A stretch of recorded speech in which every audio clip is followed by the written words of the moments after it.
Oops. Mute.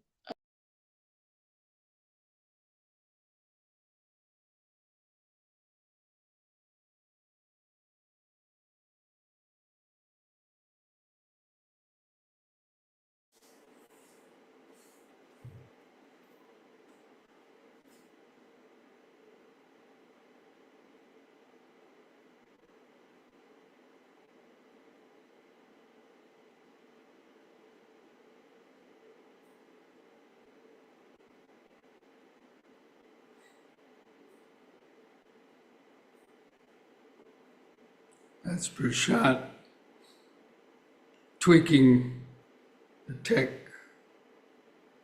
Is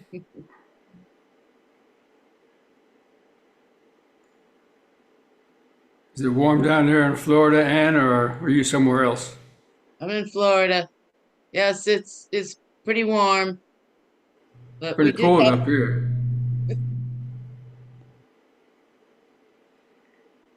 What's your temperature today? It's about 20. Ah, we had a cold snap a couple times and it felt like 20, but it was more like 38 with the wind blowing.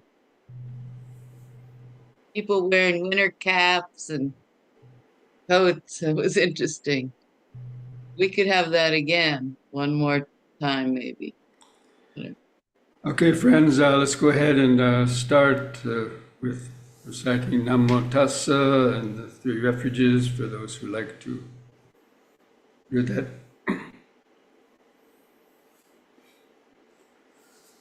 Namo tassa bhagavato arahato samma sambuddhassa. Namo tassa bhagavato arahato samma sambuddhassa. Namo tassa bhagavato arahato samma sambuddhassa. Buddhang saranang gacchami, Dhammang saranang gacchami, Sanghang saranang gacchami, Dutiyampi Buddhang saranang gacchami, Dutiyampi Dhammang saranang gacchami, Dutiyampi Sanghang saranang gacchami, Tatiyampi Buddhang saranang gacchami, Tatiyampi Dhammang saranang gacchami, Tatiyampi Sanghang saranang gacchami.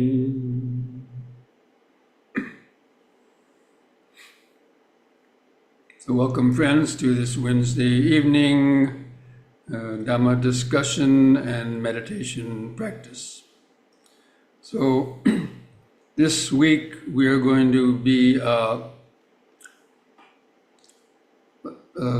reviewing the very last part of the Satipatthana Sutta, the Maha Satipatthana Sutta.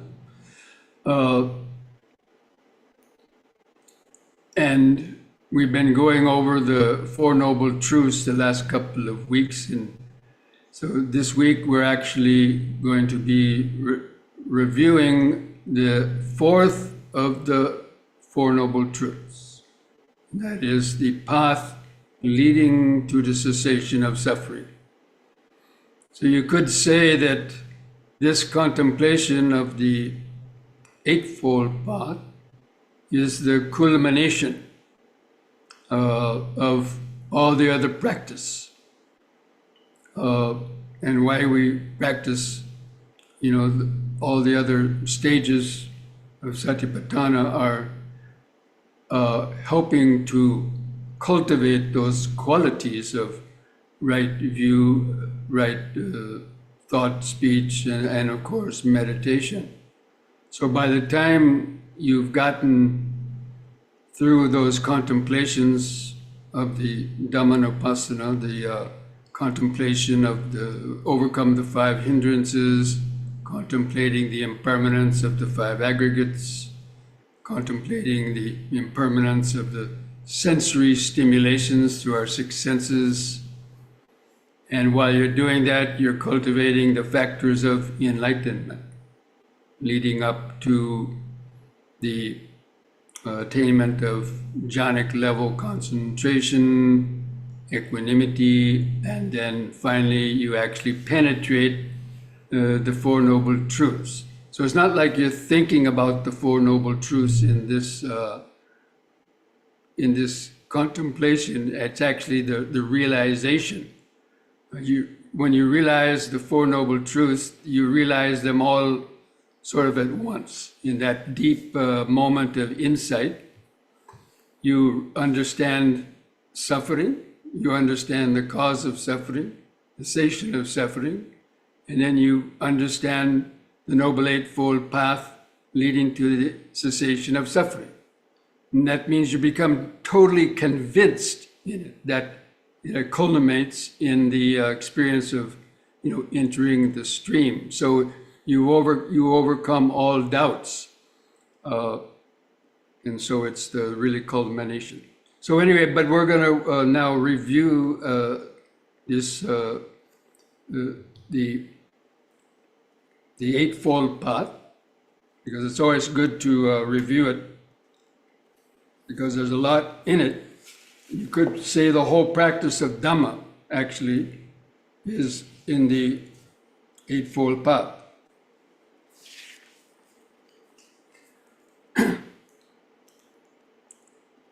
And so I'm going to be reading some of this sutta and then talking about it. And I hope you were able to read this, because I've had this, sutta on the, in my mailing, and the link to it for now over 1 month or maybe 6 weeks, and because it's always good to, read the way the Buddha actually, taught his teachings, the actual words. He says, "What, monks, is the noble truth of the way leading to the cessation of suffering? It is just this Noble Eightfold Path, that is right view, right intention, right speech, right action, right livelihood, right effort, right mindfulness, and right concentration." Now, the different translators translate these words in different ways, like right view. Now, all these aspects, steps, that we've been reading throughout the whole sutta, the right view, some other translators call them harmonious view or skillful view.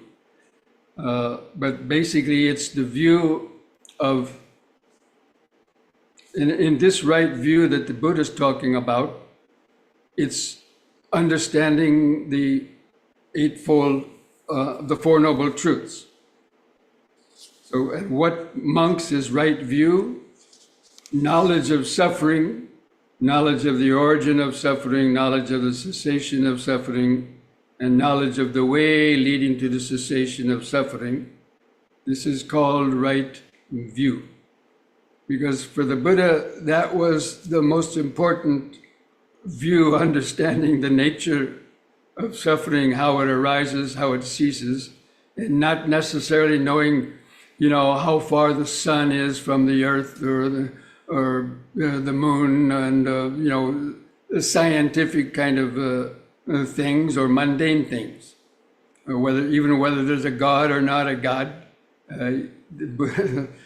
All the Buddha's focus was on developing the understanding of how each person creates for themselves problems, difficulties, pain, suffering, greed, hatred, and delusion, getting caught in the web of karma.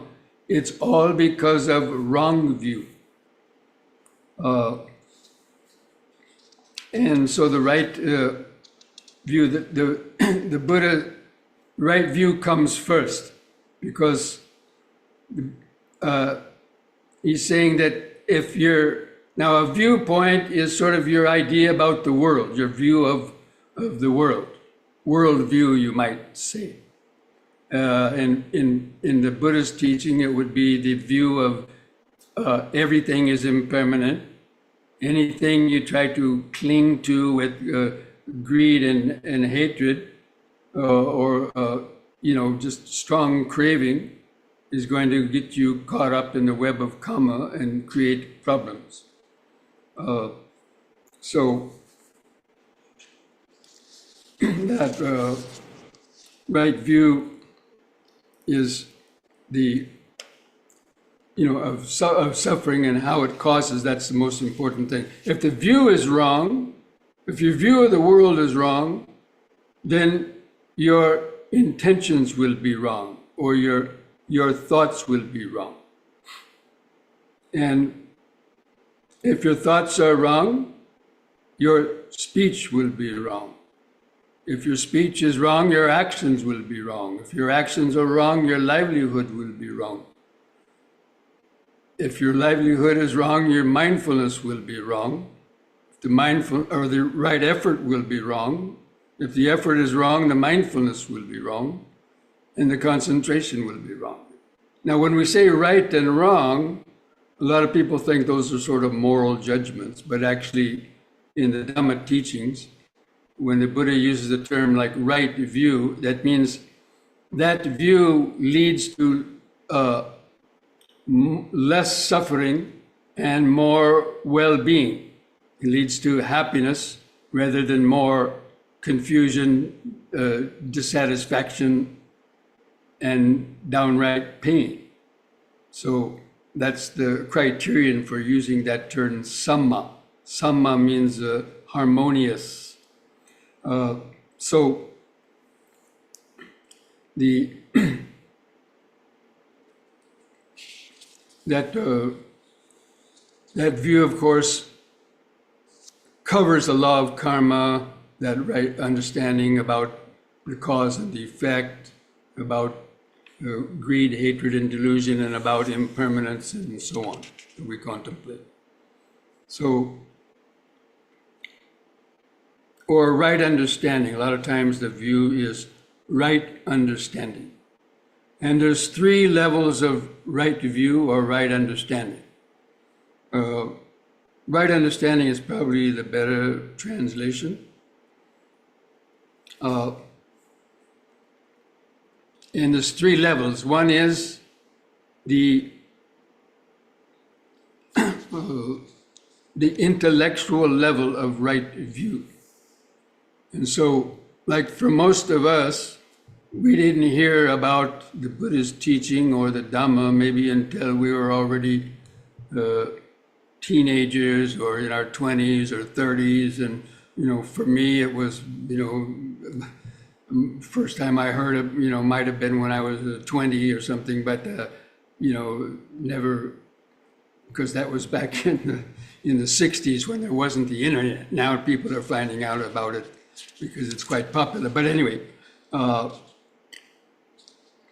it's an intellectual understanding. You hear about these things, and you say, "Wow, I haven't heard about that before. What, the cause of suffering, the cessation of suffering? What is this? Meditation?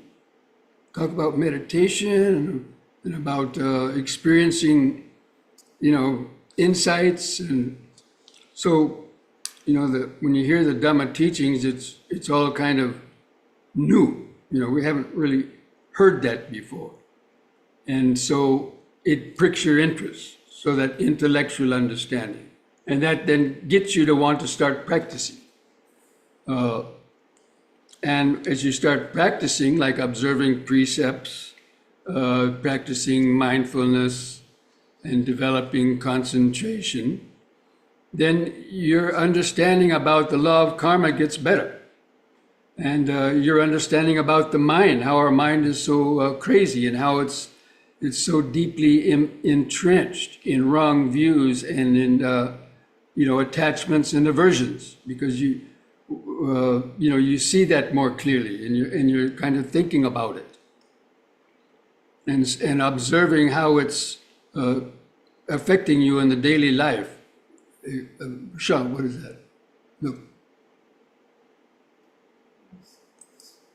Oh, sorry about that. So the right understanding, the intellectual understanding is one thing, but then that gets you to start practicing. And so your understanding gets a little bit deeper. And then eventually you have the deep insights that can lead to,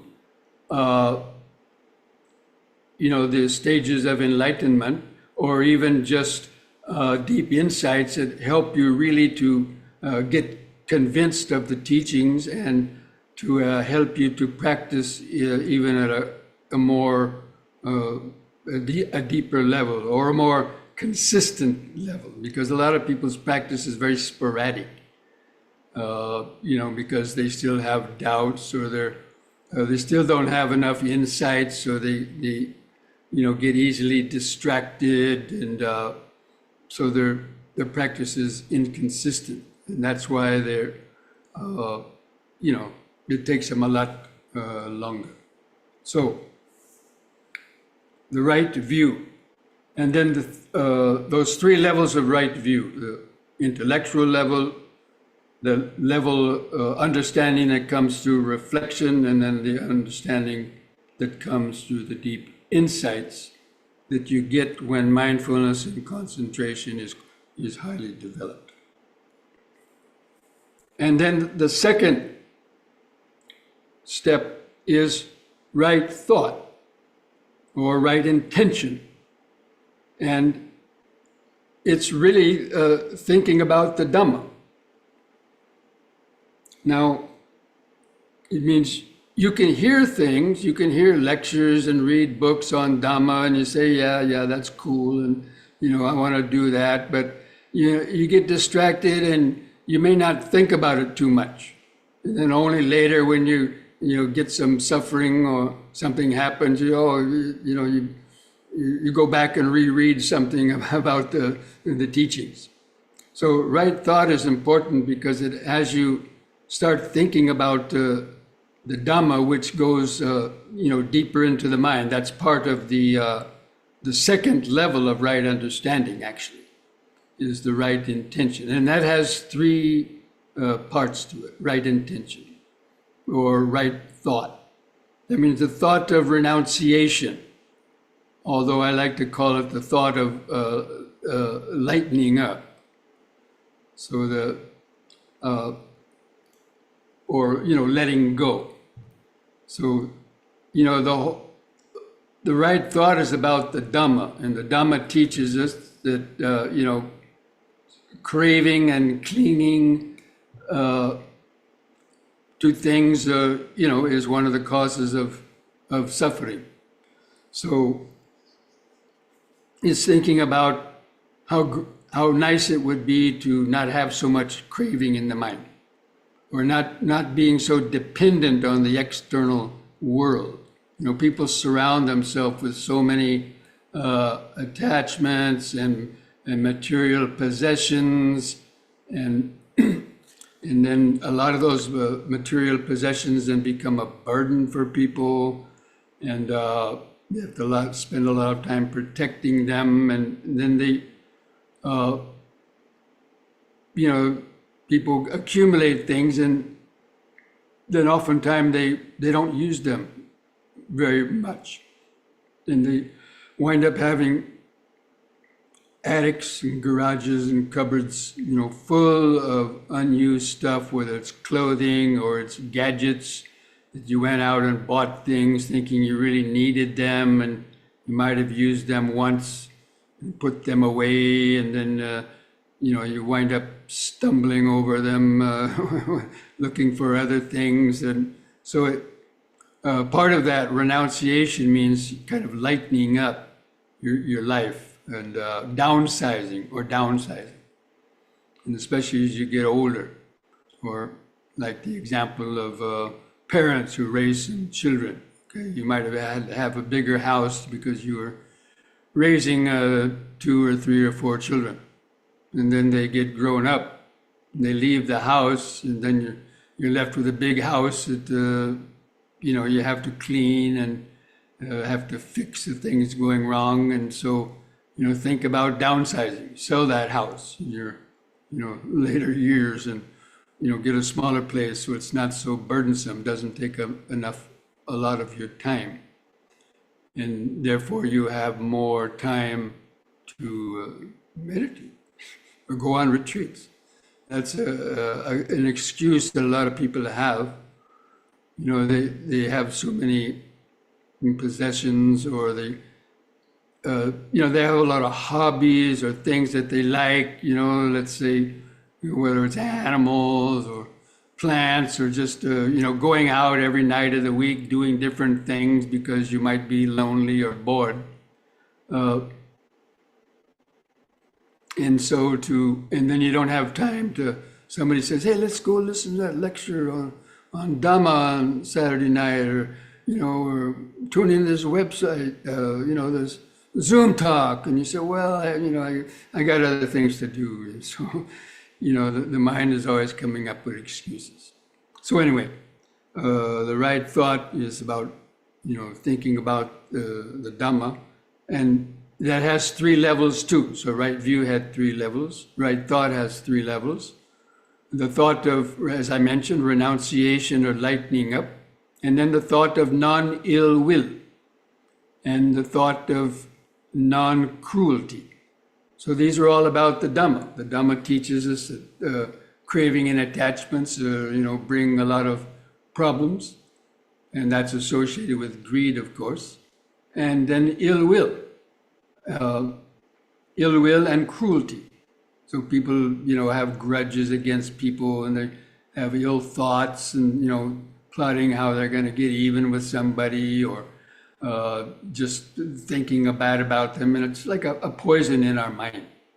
Or being cruel to others in terms of our speech or our body language and so on.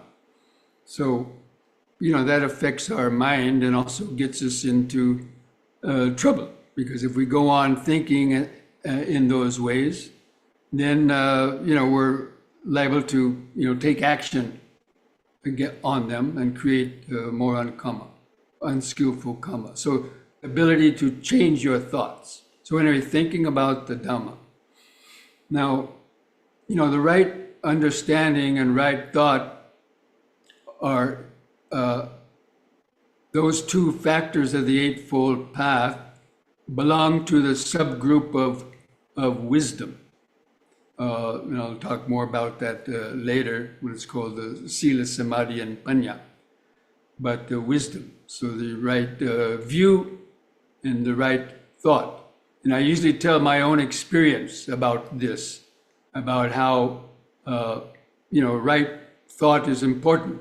When I first heard about the Buddha's teaching, when I was, in a junior college, and I was planning to go to India, so I took a course in world religions to study the different religions. I hadn't really known much about, the world religions, except maybe Christianity. So we took this course, and we had a textbook, and then we were told to choose the religion that interested us the most. So in my study, I chose Buddhism. Just the little bit that I read in the textbook and what the teacher was talking about, it interested me. And so I wrote a term paper on Buddhism. And I went to the library. And in those days, I was 1971, there was hardly any books in the libraries about Buddhism. And even the only book, my mother had an Encyclopedia Britannica. And I was telling her about the Buddha, and she said, oh yeah, why don't you read it in the Encyclopedia Britannica? So I read something about the life of the Buddha. But anyway, so I wrote that paper and I got an A+ on it. And it interested me.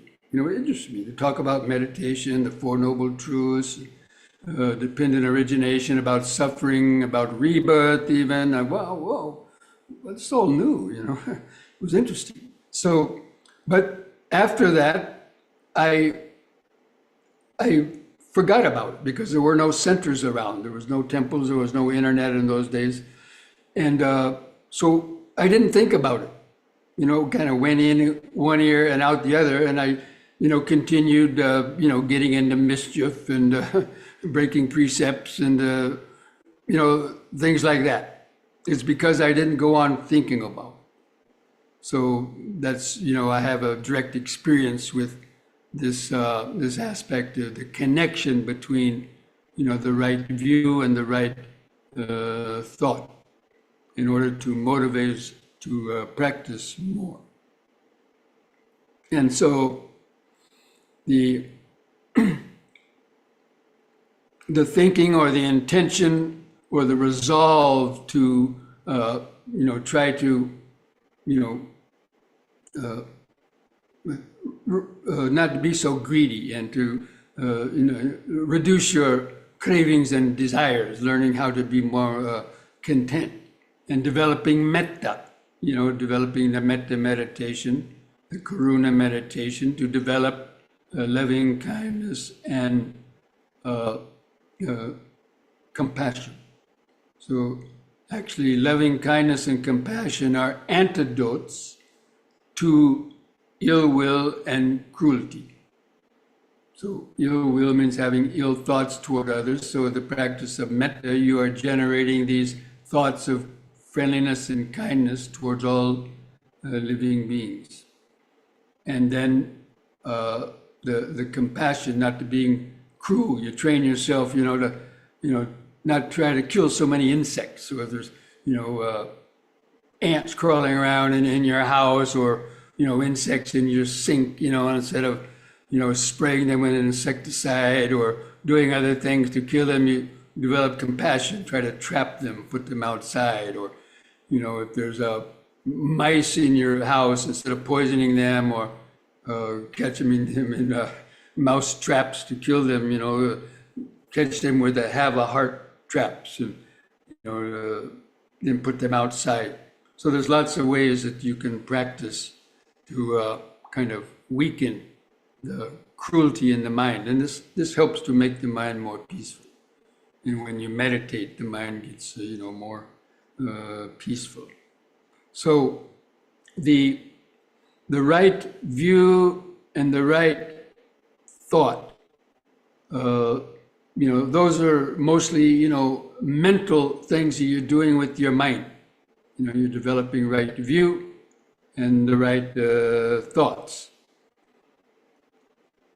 And so I'm going to, for this week, stop here and with these two, going over these first two, because I don't want to, take on too much, and we'll continue the rest next week. But now I would like to open it up to see if any of you have any questions about this right view or right understanding and the right thoughts. So doesn't look like there's anything in the chat box. So if anybody has any questions that they would like to raise the golden hand, please feel free to raise a hand and ask some questions, because that's the way to help to overcome the doubts. I can't talk about all the aspects of it at once, but so questions help to bring out other things. So, Jose, I see Yes. a golden hand there. I don't see a face, but you have a question? Yes, I'll turn on the camera here as well. Good evening, everyone. Yes, I'm Jose. I have a question about how to consume or not consume media in these days. I'm looking for a way to find a balance between being informed as to what's going on in the world around me, but still maintaining balanced peace in my own daily life. That's a very good question, because it's all about balance. balance. And, the Dhamma is basically the middle path, not overindulging in things and also denying yourself things, but to find a middle path, a moderation. So, it's good to, for some people to, even I, try to keep up with the news, but I don't let it, disturb my mind. And I use it, for for Dhamma talks, something that might be interesting. But, it can be an addiction. So you have to know your own limits. And so you could, limit yourself, like say, okay, I'm going to just spend 10 minutes, maybe in a morning or evening, or maybe, a few minutes in the morning or evening or whatever, just listening to the news, especially these days. There's so many changes going on in the world and, in this country, that if you don't keep up with the news, you might, miss something. You probably won't miss too much, but it might affect you. And it's up to each person. And so to set your own limits, it's a good, if you don't have control over your mind or your consumption of news, then, try to set those time limits. And so not deny, and then use that, whatever you hear in the news, try to use it to see how the greed, hatred, and delusion is always, proclaiming itself everywhere, and all the things that people are doing. It can help to reinforce the Dhamma in your mind about, greed, hatred, and delusion, how it's a deeply rooted disease in, so much of the world, and then to look in ourselves and then try to, weaken that in oneself. So that's what I would probably say on that subject. Thank you. Thank you.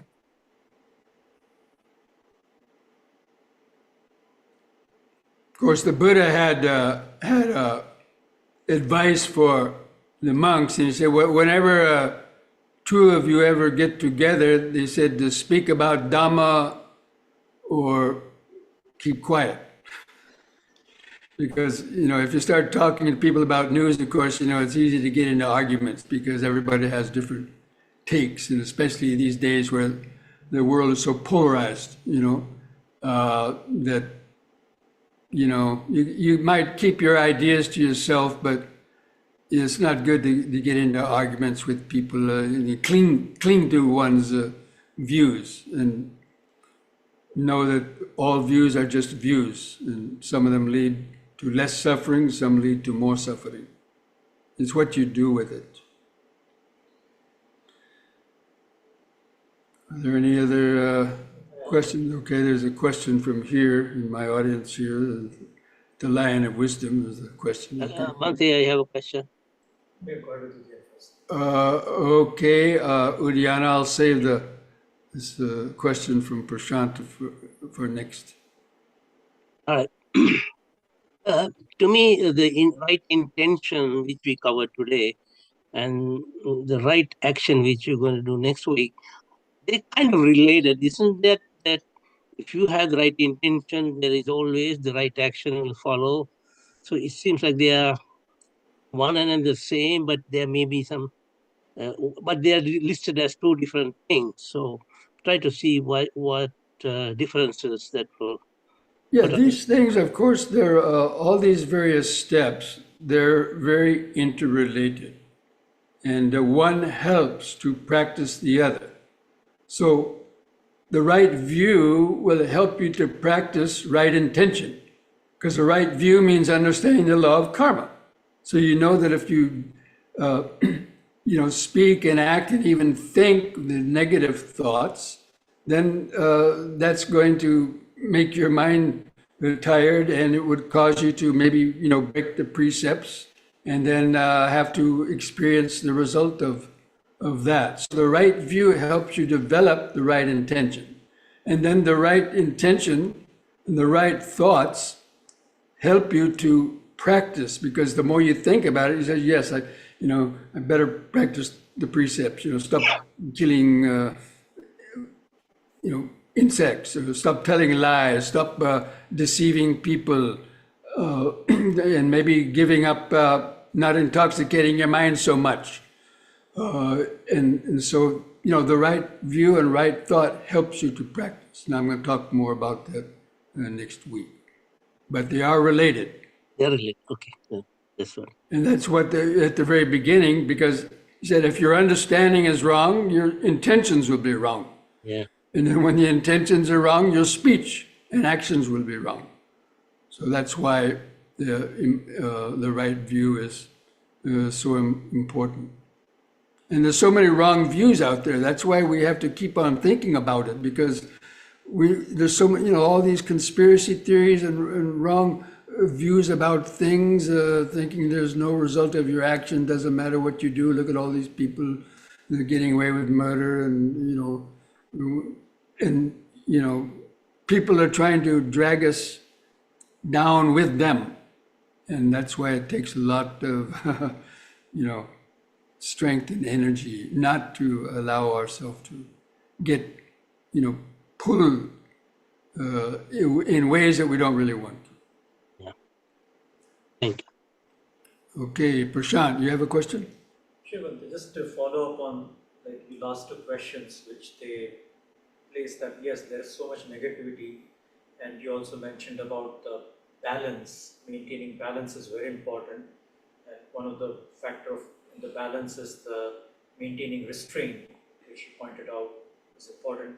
But on the other side, like one is restraint is like kind of a neutral kind of thing that, but what can you do to, like negativity? Is there any factor of joy which we can bring, or should we identify what makes us happy, like taking a walk in the nature and identifying those things to replenish ourselves and detach from this negativity, or at least, somewhere, so something in that lines, is there some thoughts? Could people out there hear that question? Just kind of shake your head. No, you couldn't hear it. So this question is, what about, when we're thinking about all these things, following precepts, developing right intention, a lot of it, is, might sound like you're restraining yourself and you shouldn't enjoy things. And so the question was, how shouldn't we be able to enjoy things and have joy and get pleasure from, going out and see a nice sunset or walk in the woods and things like that. Yes, there's those kind of things are part of, right view and right intention, and joy is part of it. But it's when you give up, let's say, instead of going, down to the pub to, get a beer, drive out in the forest and get a nice walk in the woods, listen to the birds, go for a long walk, breathe fresh air, and you can get joy from that. And so doing things that help to, weaken our the desire to do unwholesome things, and to you get the joy when you're, most sadness or not being joyful is because the mind is worrying too much, or it's having guilt, worry, remorse, and fear from doing things you shouldn't have done, or not doing things you should have done. So the mind is, moping around and, kind of in a kind of a low state. So therefore, that's why observing precepts and developing the Eightfold Path is intended to weaken guilt, worry, remorse, and fear, and also over-dependence on sensory stimulation, which would cause us maybe to, overindulge and then consume things that are not so good for us that then we suffer about.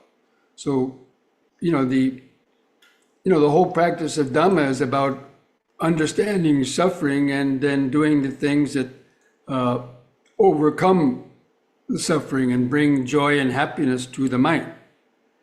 And we saw a couple of weeks ago on the 7 factors of enlightenment, joy was one of those factors of enlightenment. And the joy that comes through meditation when the mind stops thinking about the past and the future and resting more in the present moment, you get in touch with a subtler level of happiness and contentment that's within the deeper mind. And that becomes, that's joy, that's inner joy, not sensual joy. And so this is something that, a lot of people, they don't know how to experience that, except, of course, they can take drugs and they get, these pleasurable experiences with that. But we all know that is causes so much problems too. So the practice of Dhamma brings you into a non-guilty type of joy because it's natural and not using artificial means to create the joy. So, friends, Next question in the chat. is there a question in the chat? All right. Oh my gosh, people have been writing in Mahasatipatthana Sutta, the Buddha describes right view. And what is the right view? Yeah, knowledge about suffering, knowledge about the cause, the cessation, and the path leading to cessation of suffering. And he further elaborates the wrong and right views. That's a whole nother sutra in itself. The sutra on the great 40, that the right view comes before anything else, because right view helps you to understand what is wrong view. And by overcoming wrong view, you gain right view. And that is one's right view.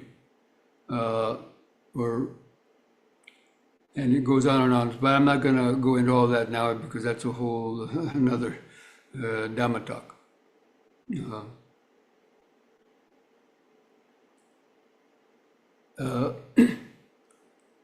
This other question, what is the right view that is noble without affluence, transcendent, a factor of the path?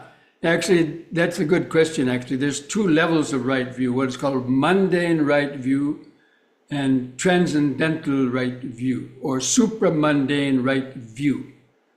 So mundane right view is the understanding that you get through meditation, but not reaching the state of entering the stream. So what divides right view from supramundane right view, or mundane right view and supramundane right view, is having become a sotapanna, is having attained the first path where you destroy 3 of the 10 defilements. Again, I'm not going to go over that right now. I've talked about that a number of times in other Dhamma talks. But it's the noble path of one who has entered the stream of the Sotapanna, once returned and never returned, and the Arahant. They have supramundane right view because they've experienced the emptiness. They've experienced the transcendence of the ego, and that's the deepest level right view is understanding the illusion of the ego. So, and that's a factor, that's also a factor of the awakening, enlightenment factor of mindfulness and you know, concentration. That's okay. So I'm sorry if I didn't go in those in detail, but it would take too long, and otherwise we won't have time for our meditation.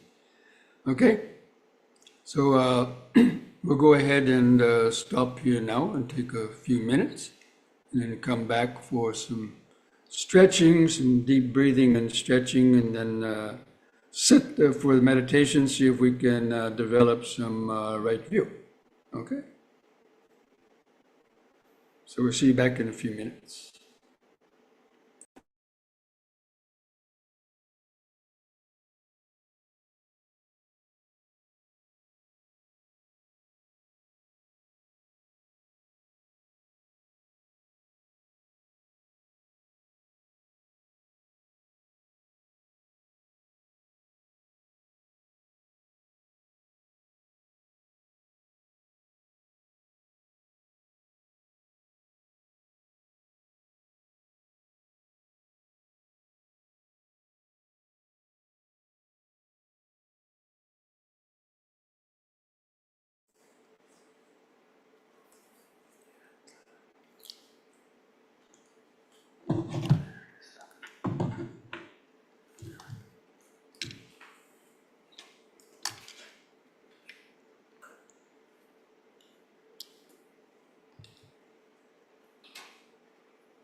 Okay, friends, try to stand straight, relax your arms at the sides,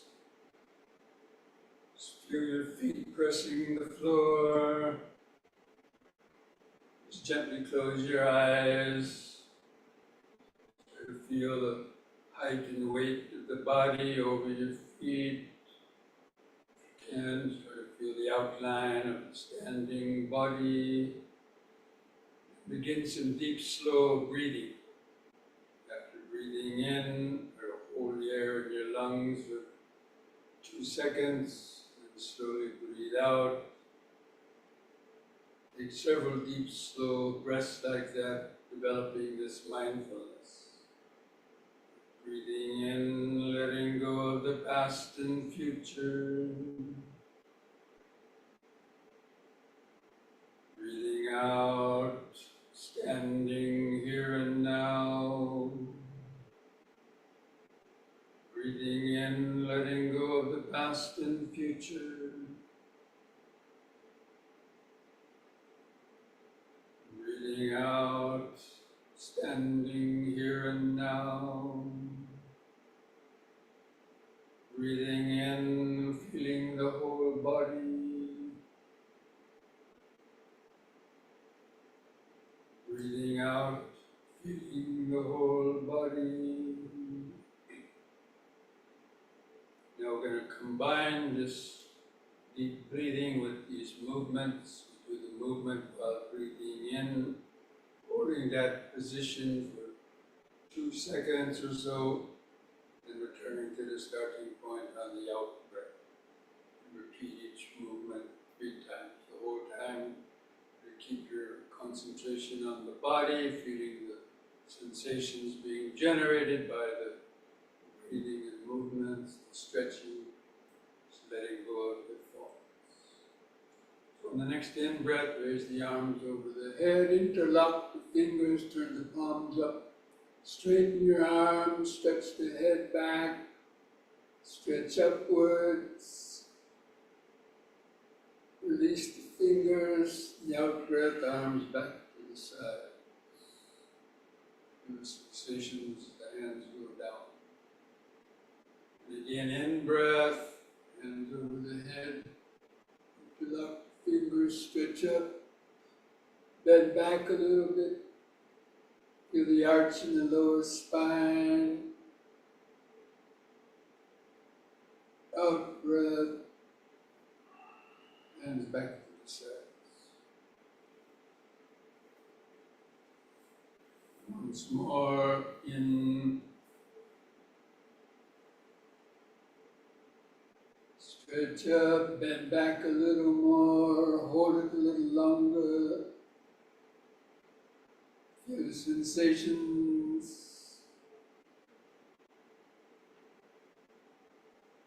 out breath, hands back to the sides, close the eyes, keep feeling the body, don't let the mind wander in thoughts. Your feet pressing the floor, the arms and hands hanging at the sides, your clothing touching the skin, feel your head balanced on top of the neck, with the eyes in your sockets, just any other body sensation, letting go of the thought. Keep remembering standing, standing, standing.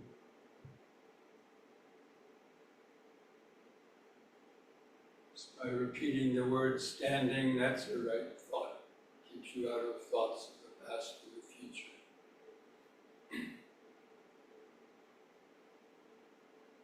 Thought of the present moment.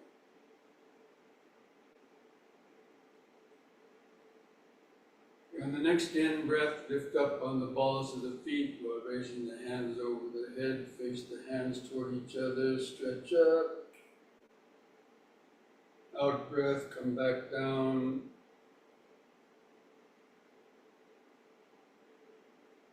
Use the in-breath to help lift up the body.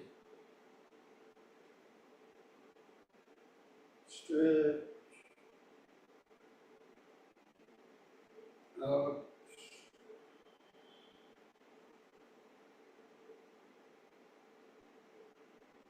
Once more, in.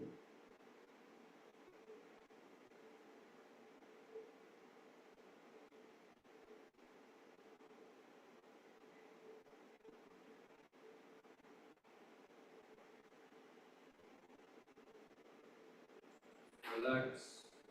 Keep feeling the body with increased sensations, especially in your hands and fingers. Feel the clothing touching the skin. More sensations you can notice, less time for your mind to wander away in thought. Just remember standing, standing.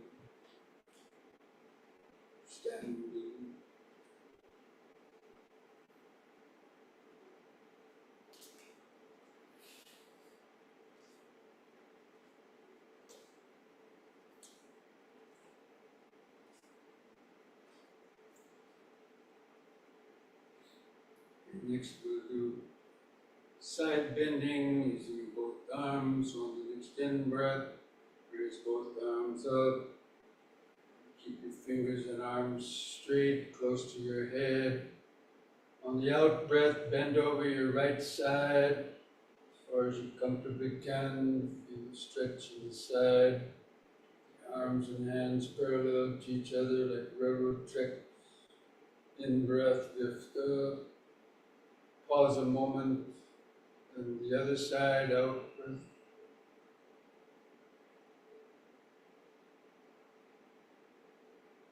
In breath up. Just keep alternating sides with the breathing. Out breath.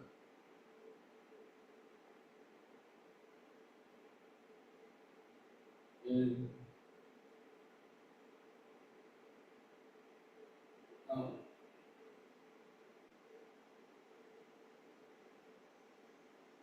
In. Once more to each side, out breath.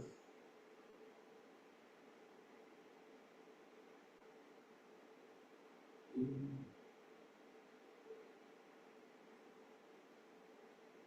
Out.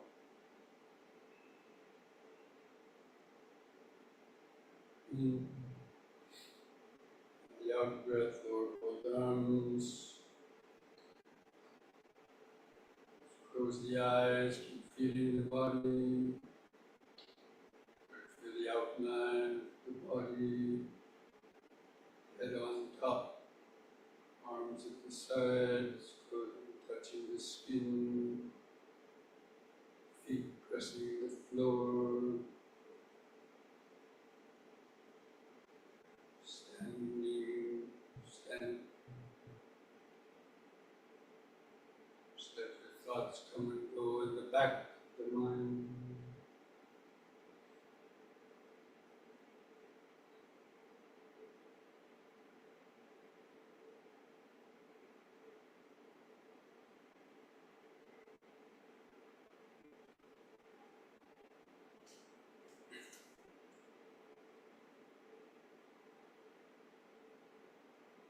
Next, we're going to do the squatting or the knee bending.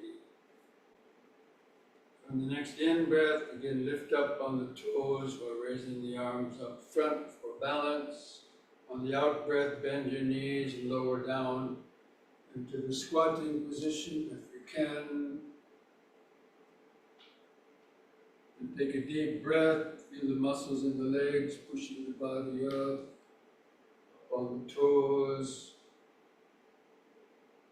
In out breath.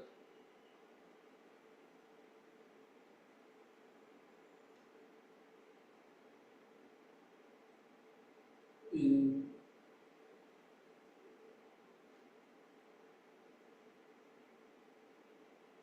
Out.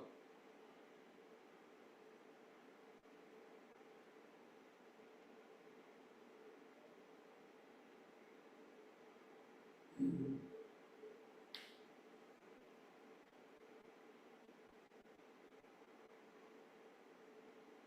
Out breath, relax. Feel the increased heartbeat.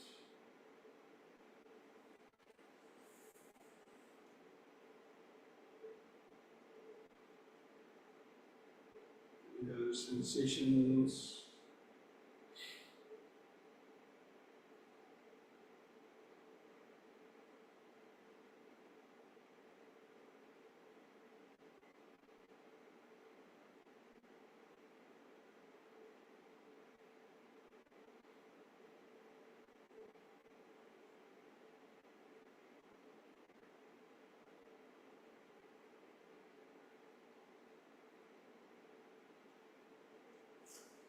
Now spread the legs apart. The wider the better. Pull the arms out of the sides. Do twisting from right to left.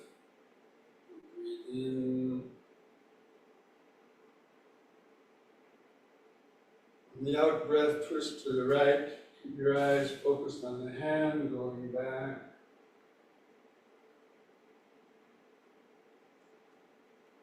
In breath, come back to the front. Let your feet turn with the body, then twist to the other side. Out breath.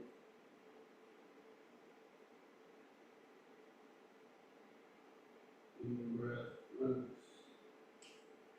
Keep alternating sides with the breathing.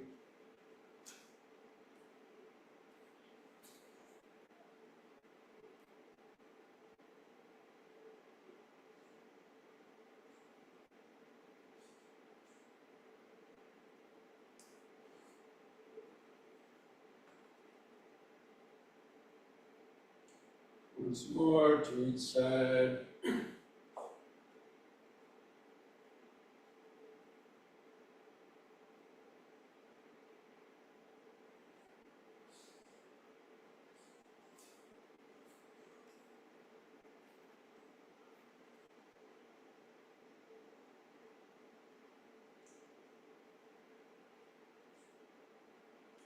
Relax.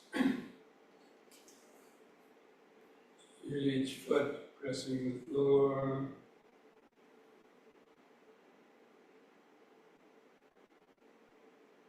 Feel the hands and fingers.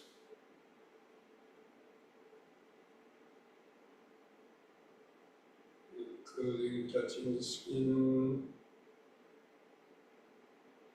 Feel the head on top. Feel the sensations on your face, the eyes and the socket.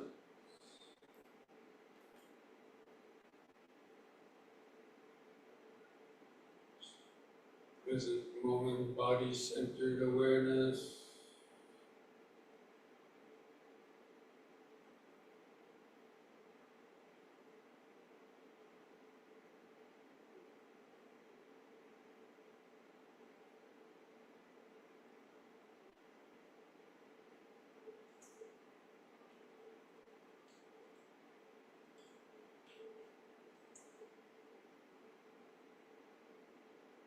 Now place your hands together at the chest. In breath, hands over the head.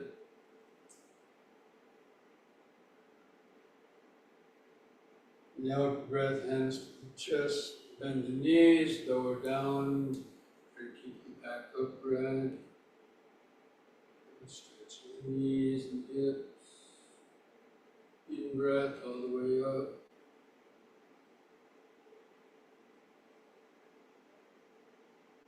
Then out breath.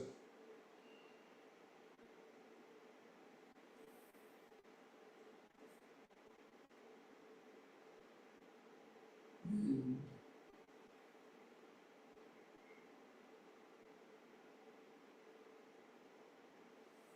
Out.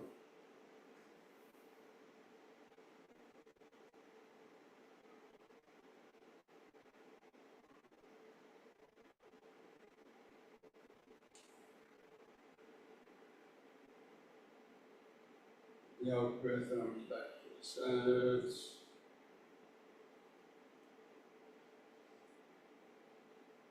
Feeling the body, letting go of the thoughts. Feel the increased heartbeat.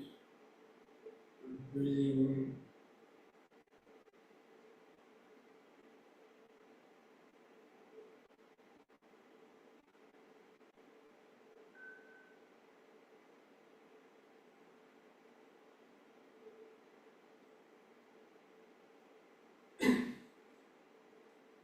Now we'll do the forward and backward bending, keeping the legs apart.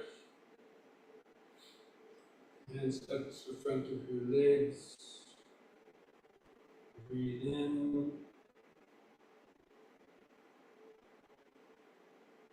On the out breath, Bend forward, let your hands come to your kneecaps. Keep the head lifted up, try to flatten the spine, keep the legs straight. Look out straight ahead. In breath, lift up. Move the hands under the buttocks for support, let the head go back. Breathe out on the out breath. Just be careful.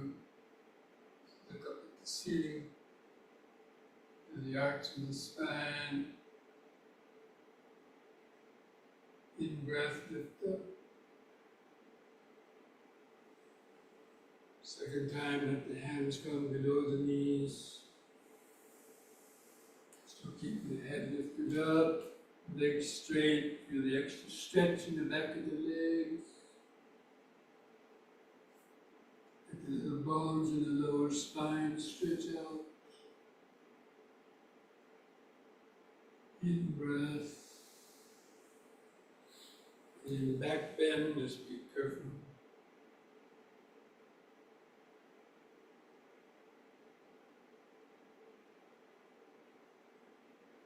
In breath.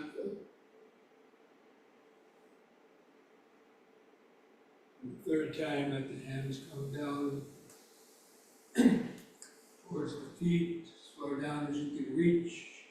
And hold on. Feel that stretch in the leg muscles. Let the little bones in the lower spine stretch out. Hold a little longer.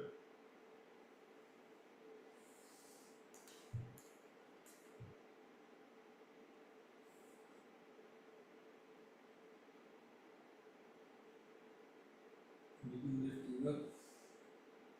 Breathe in. And once more, the back bend. Just be careful.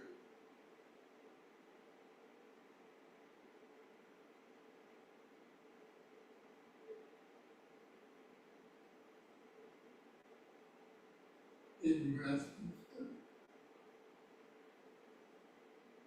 Out breath. Relax.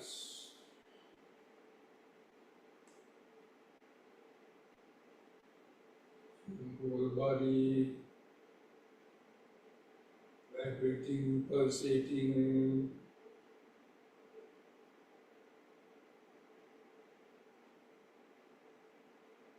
Activated life force.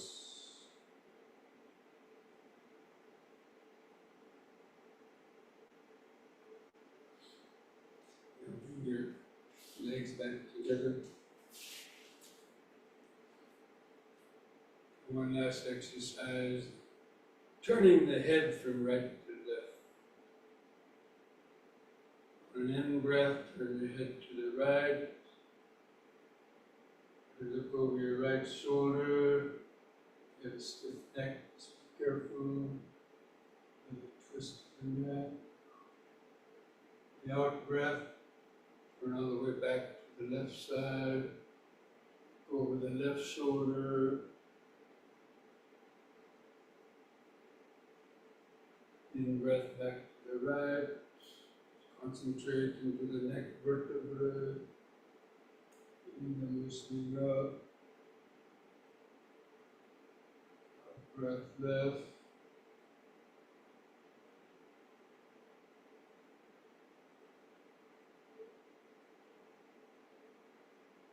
In right.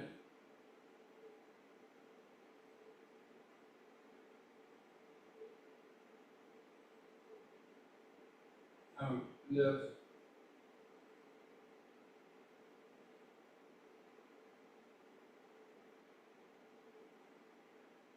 The next in breath, let the head stop in the middle. The eyes closed. Feel the whole body vibrating, pulsating. Activated life force. Deep breathing and stretching.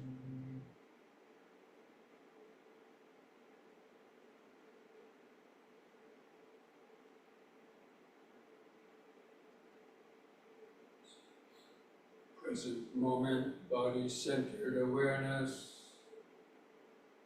First stage, any deeper meditation.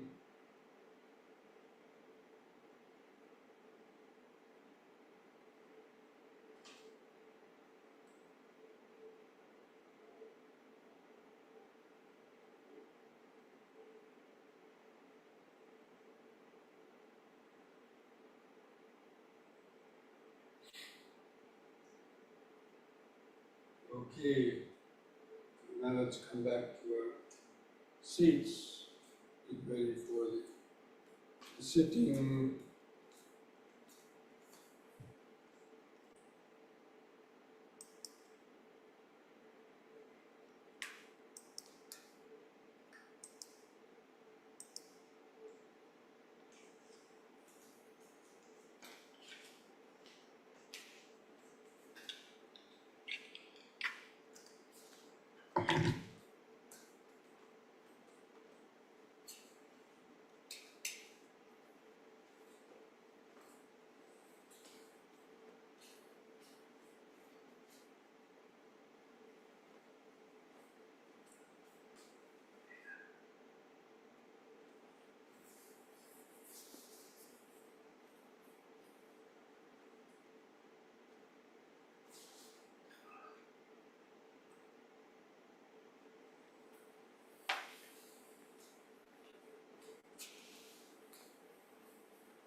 Just get comfortable in the sitting posture.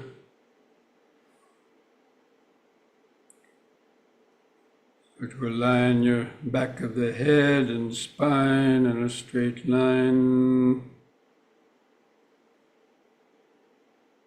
Just try to find that center of gravity, the tipping point where you could either tip forwards or tip backwards. Keep the chin lifted up, level with the floor. Just gently close your eyes. Feel your head balanced on top of the spinal column.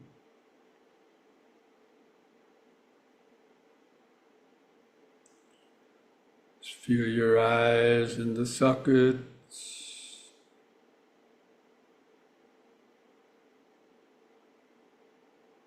From that point on your eyes, start to feel the outline of the sitting body,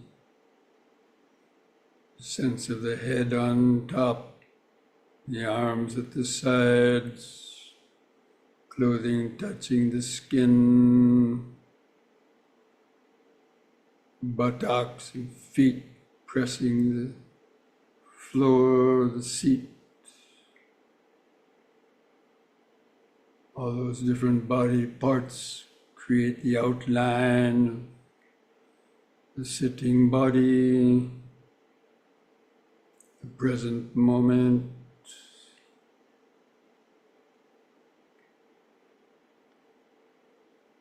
Then begin some deep, slow breathing. Try to hold the air in the lungs for 2 seconds before slowly breathing out. Just take several deep breaths like that, developing this mindfulness. Breathing in, letting go of the past and future.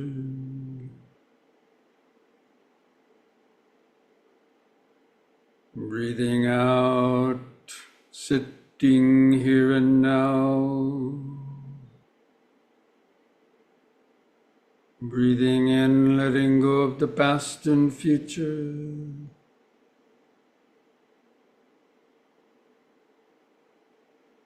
Breathing out, sitting here and now. Breathing in, feeling the whole body.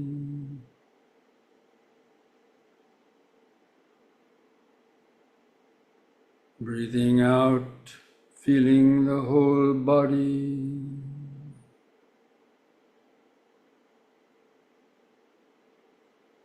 Now we're going to try counting our breaths from 1 to 10. Develop a more continuous concentration on the breathing.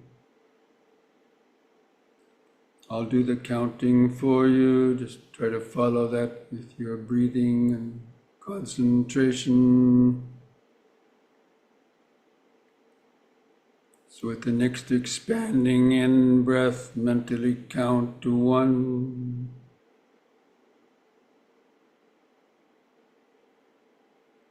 And with the contracting out breath, also count to 1. Feel the last bit of air go out. And the next in breath, 2.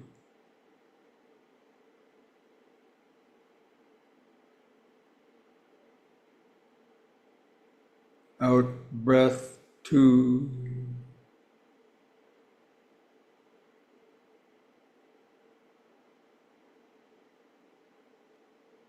In 3.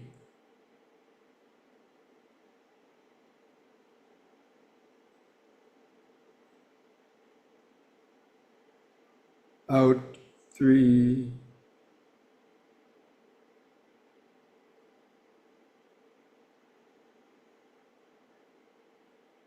In 4.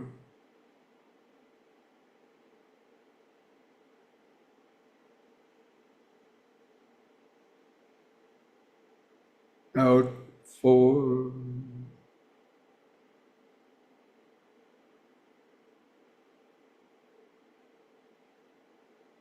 In 5.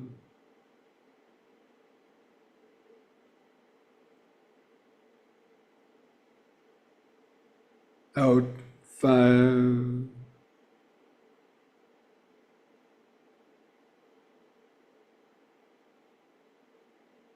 In 6.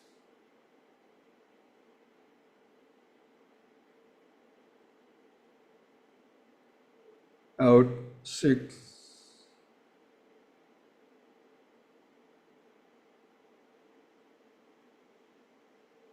In 7.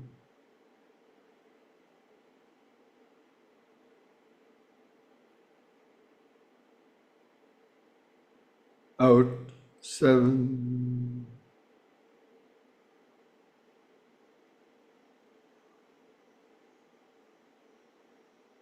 In 8.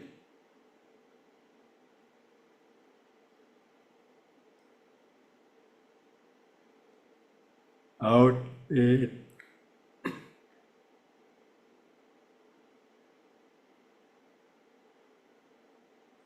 In 9,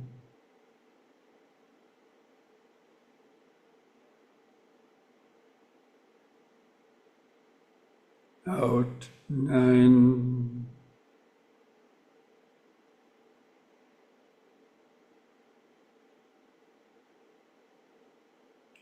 in 10,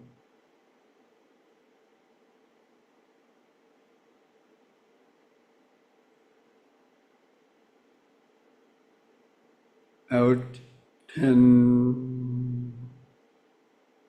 Now just continue the counting. Let your breathing return to its uncontrolled, shorter, irregular rhythm, but continue to feel it. Keep your attention focused in the center of the body. Feel the residual expanding and contracting sensations. Try to feel where the clothing rubs against the skin of the abdomen, stomach, ribcage, or chest as it expands and contracts. Just making that primary focus of concentrated awareness, present moment awareness. To help stay focused, you can use these brief reminders of breathing in, sitting, breathing out, sitting,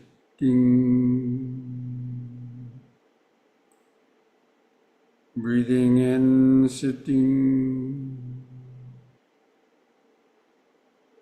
breathing out, sitting. It's the ongoing present moment of this body, sitting and breathing.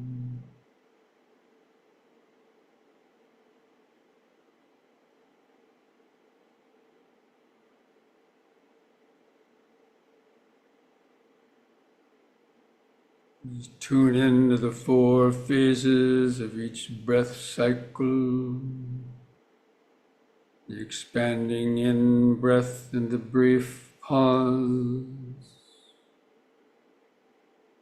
The contracting out breath and the brief pause. Over and over and over again. Breathing in, sitting.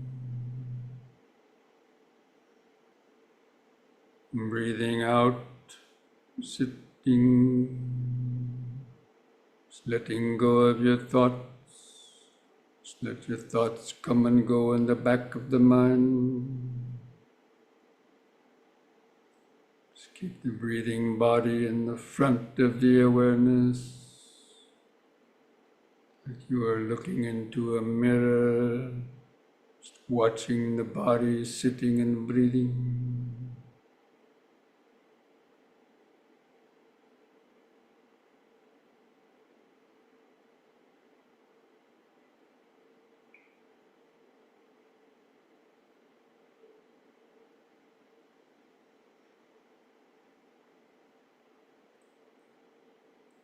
You still have lots of thoughts. You can try counting your breaths from 1 to 10 again by yourself. See if you can make it to 10 without the mind getting lost in thoughts or going to sleep.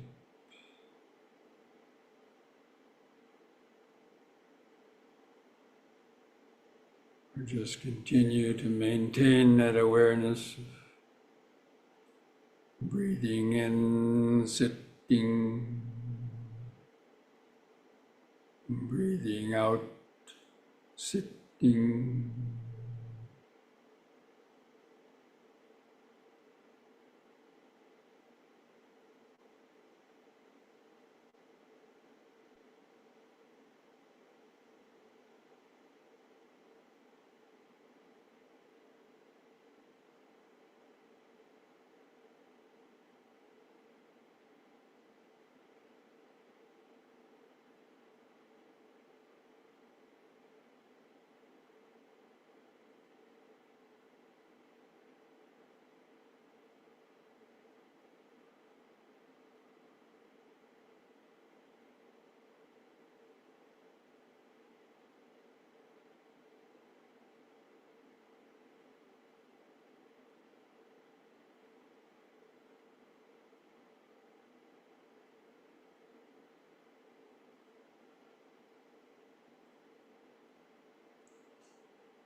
You catch the mind lost in thoughts, recognize it as lost.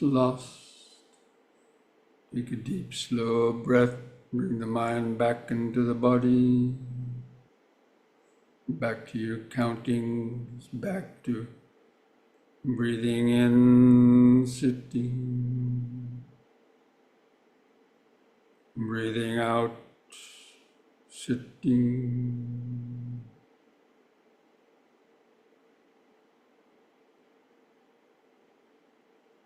Just try to feel the breathing going in and out of the larger sitting body.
From time to time, take a few deep, slow breaths. Help stay awake, centered in the breathing body. Mind becomes calm enough, just gradually open up to the flow of impermanence,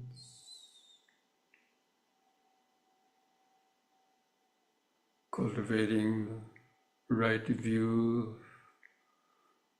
Everything is constantly in a state of change, our body and mind.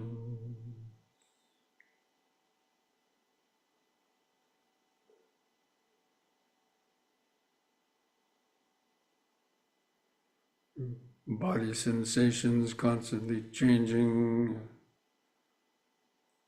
feeling and thoughts constantly changing.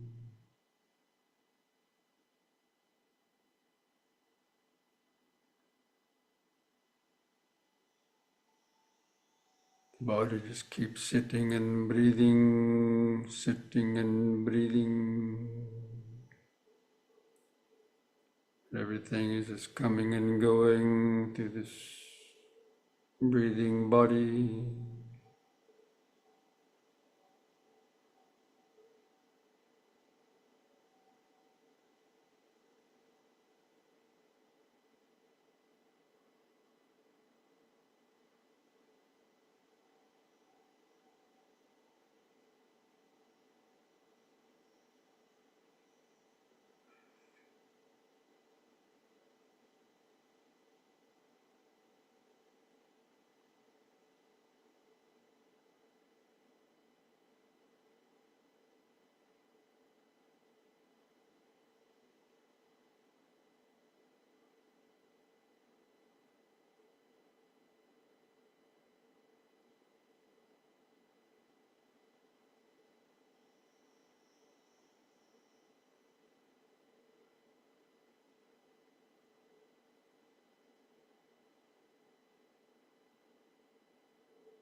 Breathing in, sitting. Breathing out, sitting.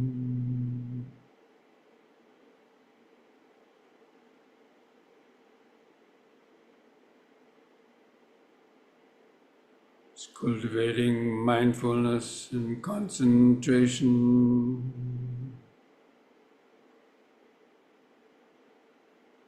Mindfulness is the mental alertness to notice various sensations coming and going, the breathing, noticing thoughts moving through the mind, the concentration, keeping the mind in the present moment, keeping the mind on the breathing, in the body.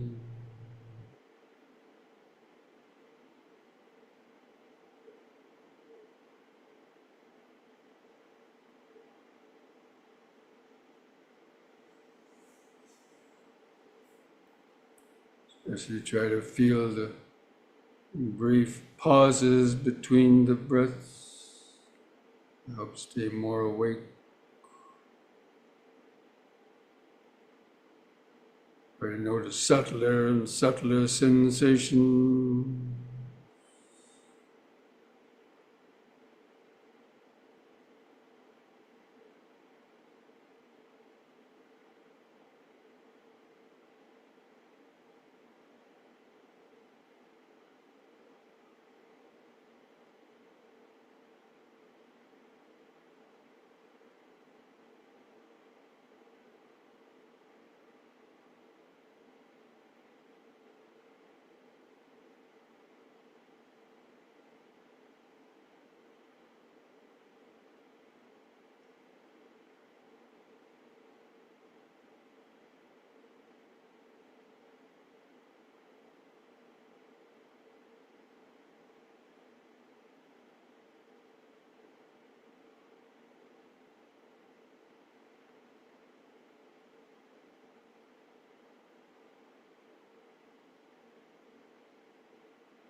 Keep turning up the mental microscope. Notice more and subtler sensations.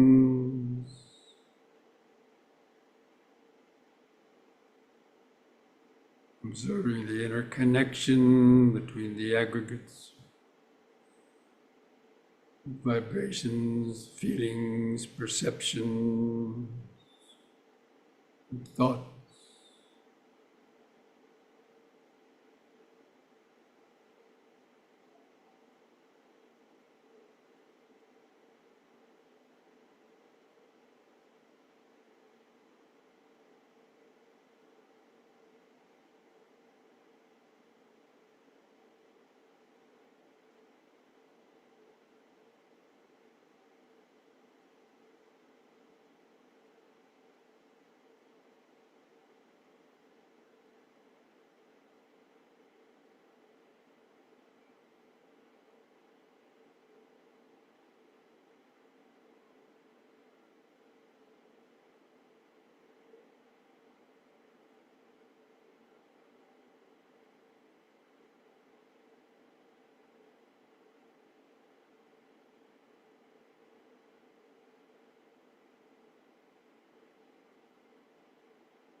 Breathing in, sitting.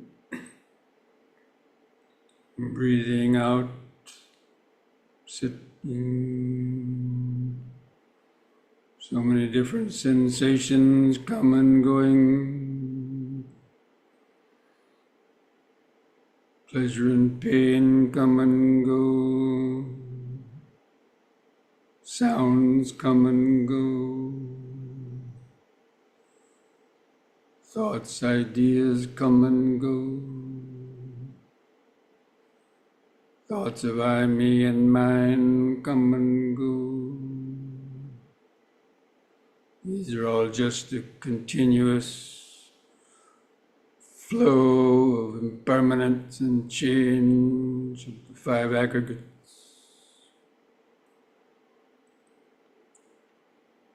Coming and going through this breathing body.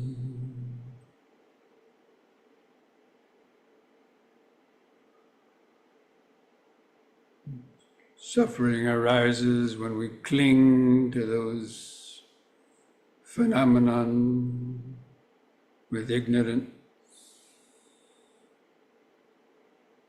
and wrong views.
Now let us spend the last few minutes of the meditation sending out thoughts of metta, friendliness, kindness to our own body and mind and all other living beings. Again, just do some deep, slow breathing.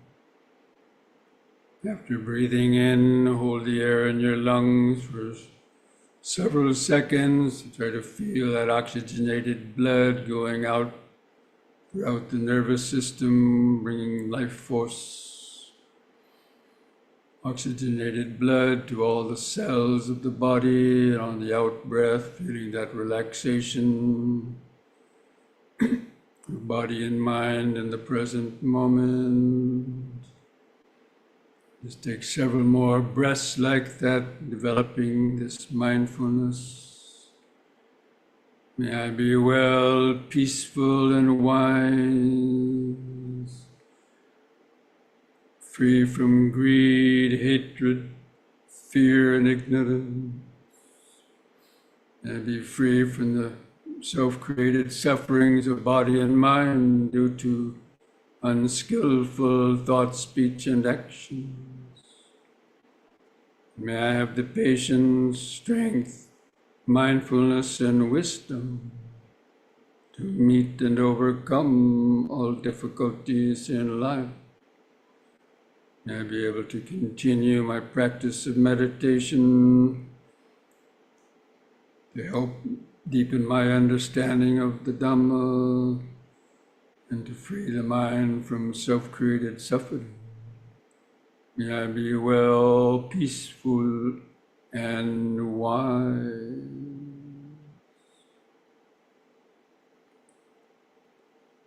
Try to keep taking some deep, slow breaths. Now with each out breath, just imagine these same kind of metta thoughts going outward in all directions, through the fields and the valleys, through the towns and the cities, going through the bodies and minds of all the beings.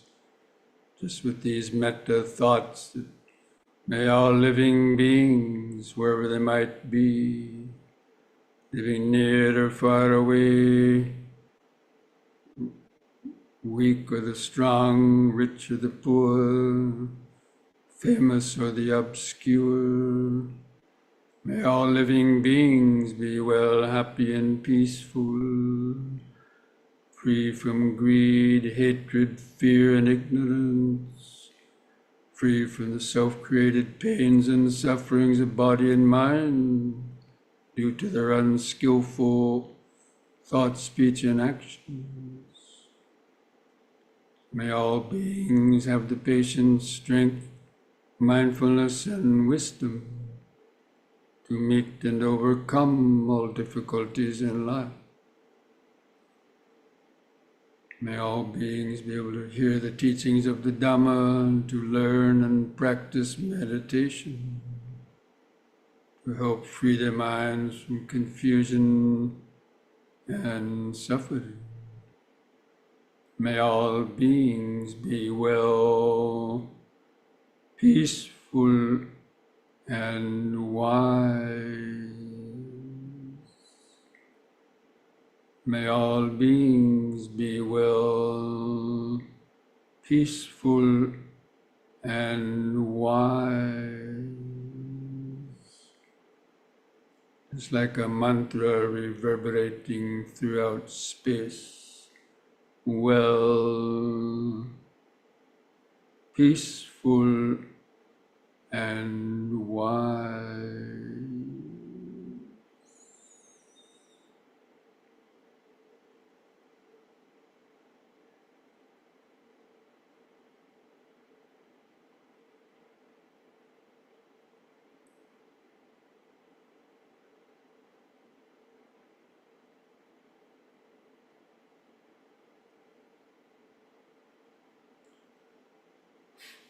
And I invite you to join and finish the meditation, chanting the word sadhu 3 times.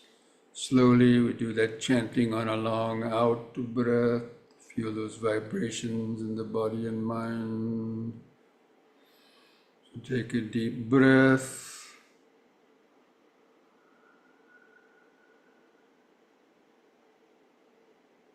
Sadhu.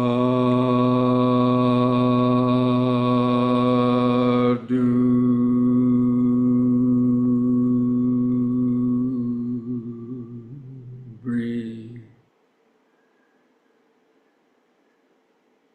Sadhu.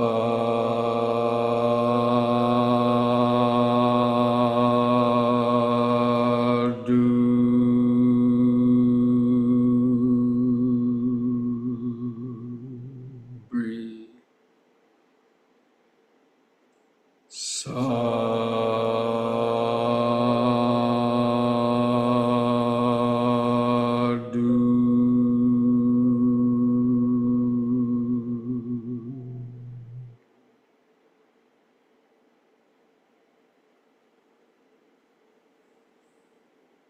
Now put your hands at the edge of your knees. Take one more deep breath.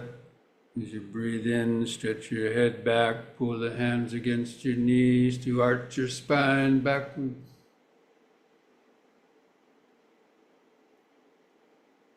And lift the head up on an in-breath. On the out-breath, press the chin to the top of the chest.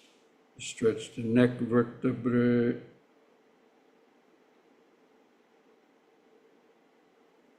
And breathe in, lift the chin up level. And on an out-breath, relax, put a smile on your face.